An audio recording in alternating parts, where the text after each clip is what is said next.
Moral value એ જ life છે, એનાથી આગળ કાંઈ છે જ નહીં. પૈસા 10 કરોડ છે કે 100 કરોડ છે કે 1000 કરોડ છે, કોઈ કાંઈ પૂછવા આવતું નથી.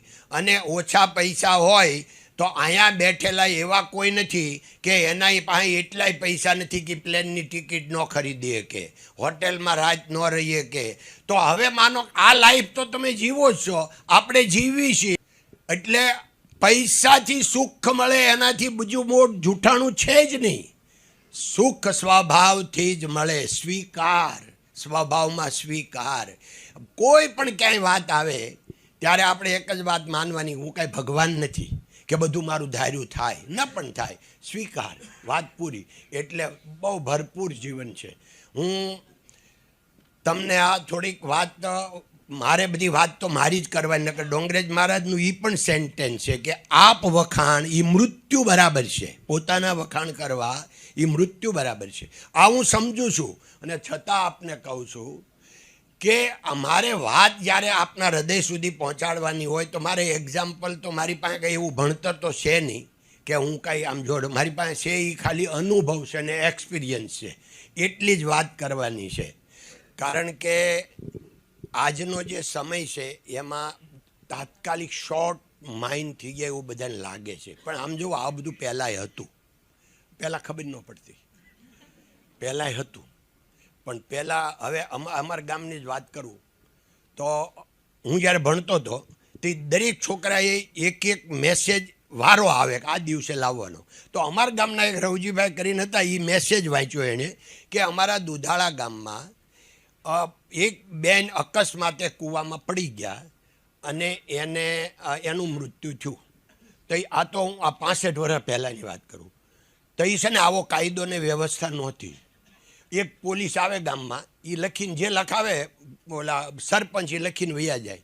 ખરેખર એણે સુસાઇડ કર્યો હતો. એટલે સુસાઇડ હું, એનું ખૂન થયું હતું. એ બેન ગયા હતા, કારણ કે હવે કહેવાય શું કામ કે એ ભાઈ જેણે ખૂન કર્યું એ નથી હવે ગામમાં, એટલે કોઈ સાંભળે એમ નથી, મારે કોઈને જવાબ આપવો નહીં, તેદી ન કહેવાય. પણ આપણને જાણવા મળ્યું કે એ ખાલી કંઈ પાણી ભરી આવી, આમ કૂવામાં પાણી ભરવા ગઈ, એને ધક્કો મારી દીધો. હવે આવા ખૂન ખરાબ હોય તો એ ટાઈમે કોઈ કાયદો ને વ્યવસ્થા હતી નહીં. એટલે એક અમારે, હું જ જાનમાં ગયો હતો એ બેનને, અને એ બેને 10 વર્ષ પછી આ પોતે બળી ગયા, એને સુસાઇડ કર્યું. તો કહેવાનું શું છે કે ત્યારે આ હતું, આ 50 વર્ષ પહેલાંય હતું સુસાઇડનું, અત્યારે છે. પણ અત્યારે કેવું છે કે એટલું બધું પેલું વધી ગયું છે, સોશિયલ મીડિયા એટલે આપને વધારે લાગે છે કે આ બધું બહુ થઈ ગયું છે. ભાઈ અત્યારે જે છોકરાઓ છે ને શોર્ટ માઇન્ડ, એને એટલું જ ધ્યાન રાખવાનું કે એણે બહુ ઉતાવળા નહીં થવું. ધૈર્ય, એને કહેવાય ધૈર્ય કંધા, એટલે ધીરજવાન બનો. ધીરજ એક શબ્દ આવી જાય ને, ધૈર્ય એટલે બધું આવી જાય. અને એને એ ખબર હોવી જોઈએ કે આ હું જે માનું છું એ સાચું નથી, હું આજે સાચું માનું છું. હવે મને માનો, અમે બે મિત્રો એક ટ્રેનમાં હારે થઈ ગયા, જૂના મિત્રો, પછી 50 વર્ષ પહેલાંના હતા. એ અમે બે વાત કરતા હતા કે આપણે બે ઓફિસમાં બેસતા હતા, હું તમારી પાસેથી 500 રૂપિયાનો માલ લેતો હતો ને તમે મને 500 રૂપિયાનો વેચતા હતા. એ જ ટાઈમે કદાચ ભગવાન આવ્યા હોત સાક્ષાત, અને આવીને એમ બોલ્યા, માગો બેટા, તમે બે બહુ સારા માણસો છે ને, મારે તમને જે જોઈ તે આપવું છે, માગી લો. તો અત્યારે જે આપણને મળ્યું છે ને એ આપણે માગી ન એ કહેવત. કેમ? ત્યારે નહીં, ટીવી નહોતા, મોબાઈલ નહોતા, એ તો બધું રહી જાત, એ બધું તો રહી જાત, માગ્યું હોત તો. અચ્છા, આ આપણે ગાડીઓ એમ્બેસેડર ને ફિયાટ બેમાં જ આખી જિંદગી આપણા વડીલોએ પૂરી કરી. અને આજે અત્યારે હાથણિયું ઝૂલે એવી ગાડીઓ, કેમ? તો એ બધી આવી ક્યારે? અરે એ તો બધી 2000 પછી આવી. તો આ બધું સમય આવ્યો છે એટલો બેસ્ટ, એમાં આપઘાત કરવાનો સવાલ જ ક્યાં છે? ખાલી મનને જ સમજાવવાનું છે જે છે એ. હા, લેણું નહીં કરતા, આખો ખાતા કરતાં અડધો ખાવો, દેખાડો નહીં કરવો. આપણે હું કામ વધારે તો દેખાડો કરવા માટે લેણું કરીએ છીએ, હું કાંક શું બતાવી દઉં બધાને, બતાવવાનું નહીં ભાઈ. એ તો જે સુવાસ હોય ને, અગરબત્તી કરે ને એની સુવાસ તો જ્યાં જઈને મળવાની, એને કહેવું ન પડે તો એ સુવાસ આવશે. આપણે શું કામ કાંઈ કહેવું? આપણે આપણું કામ કરવાનું, આપણું કામ બોલવું જોઈએ, આપણે નહીં બોલવાનું. પ્લીઝ. ધૈર્ય એટલે શું એ મને સમજાતું નથી. અને બીજો પ્રશ્ન એ કે તમારી આ જર્નીમાં તમારા ફેમિલીનું યોગદાન શું હતું એ મને. એમાં એવું છે કે યોગદાન ફેમિલીનું નહીં, અત્ર તત્ર સર્વત્ર બધાનું જ હોય, હાલતા ચાલતા એવરી મિનિટ. હવે આપણે ટ્રેનમાં જઈએ છીએ અને ટ્રેનના દરવાજે ઊભા છીએ અને આપણને કોઈએ ધક્કો નથી માર્યો ને આપણે હજી ટ્રેનમાં સહી, એનું યોગદાન થયું કે નહીં? એ ધક્કો મારીએ કે આપણે મરી જઈએ? આપણે ઊભા હોય તો એનું યોગદાન છે કે આપણને ધક્કો નથી માર્યો. યોગદાન અત્ર તત્ર સર્વત્ર છે. નહીં શક્ય છે ને, મારે હોત ને એમાં તું. એટલે આમ હાલતા ચાલતા આ પગથિયું આપણે ચૂકી ગયા હોય ને પડી જાય, નથી ચૂકી ગયા એ પણ ઈશ્વરનો પાડ જ છે. તો અત્યારે જે લાઈવ છે એનો જ વિચાર આપણે કરવાનો છે. એટલે ડોંગરેજી મહારાજનું એક સેન્ટેન્સ હતું, પ્રાપ્ત સ્થિતિમાં સંતોષ એનું નામ ભક્તિ. જે સ્થિતિ મળી છે એનો સ્વીકાર કરી લો. આજે જે સ્થિતિ છે એમાં સંપૂર્ણ સંતોષ, એ જ ભગવાનની સાચી ભક્તિ. તો આપણે ભગવાનની વાતનો સ્વીકાર કર્યો ને, નકર તો ભગવાનની સામે હાલ્યા. મેં એસઆર અને રિલાયન્સમાં જેવી મલ્ટીનેશનલ કંપનીમાં જોબ કરી અને હવે બિઝનેસ કરું છું. અને રિસેન્ટલી હમણાં એલએનટીના એક મેનેજરે સીઈઓએ કીધું કે 90 કલાક દિવસમાં કામ કરવા જોઈએ.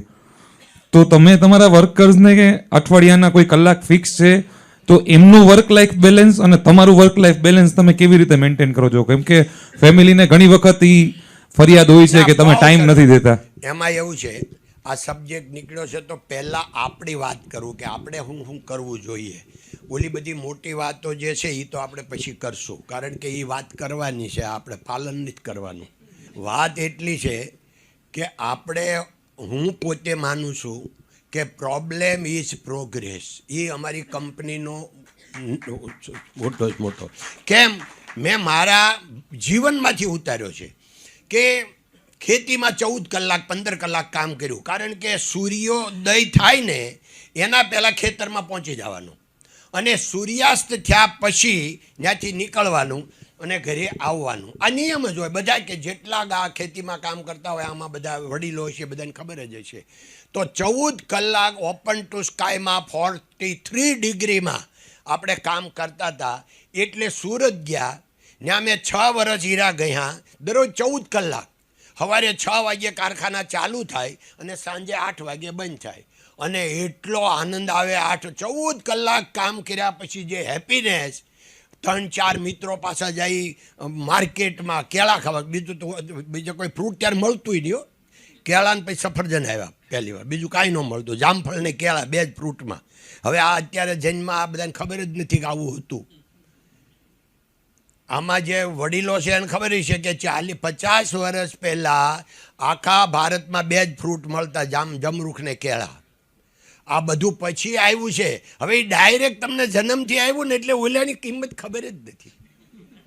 એટલે આ બધું ઓછું પડે છે અમને. તો એ બધું જોયેલું એટલે બધું બહુ વધારે પડે છે. એમાં વધારે થોડુંક કહેવાય જાય મારે. આપણી વાત છે ને એ ચાલુ રાખી, પણ વચ્ચે કહી દઉં કે આમાં વડીલો છે એને ખબર છે 60 વર્ષ પહેલાં જ્યારે આપણે ઇન્ડિપેન્ડન્ટ થયા પછી ખાવા આપણે અન્ન પૂરું નહોતું. એટલે અમેરિકન ઘઉં આવતા, એ દુકાનેથી મળે, એ મેં લીધેલા છે. અને દુકાનેથી ઘઉં, કારણ કે અમે જ્યારે બાજરો ખાઈ, ઘઉંના રોટલા હોય તેથી તો આમ ઉજાણી કહેવાય. એ સમેટીના ઓલા બટકા, તોય તે આમ ગળા હાકર જેવા લાગતા હતા, કારણ કે મળ્યું નહોતું એટલે. અને 500 ગ્રામ એટલે તે 1 શેર કહેતા. 1 શેર ખાંડથી વધારે જો આપણા ઘરમાં નીકળે તો પોલીસ પકડી જાય. હવે તમને કોઈને આ વિશ્વાસ આવે છે આ વાતનો? અને 50 વર્ષ પહેલાં બધા વડીલોને ખબર હશે કે આખું બંધી હતી ખાંડની, હતી જ નહીં, બધી ઇમ્પોર્ટ કરવી પડતી હતી. ઇમ્પોર્ટ કરવાના સરકાર પાસે ઊંડિયામાં ઓલું નહોતું, શું કહેવાય એને, રિઝર્વ નહોતું. તે ક્યાંથી લાવે? કોઈ પણને ઘરે 500 ગ્રામ તેને એ કોણ આપે? એક વ્યક્તિ દીઠ 5 શેર ખાંડ સમેટીમાંથી સરકાર આપે. એ જ કાળા બજારની તમે લો એટલે પોલીસ પકડી જાય.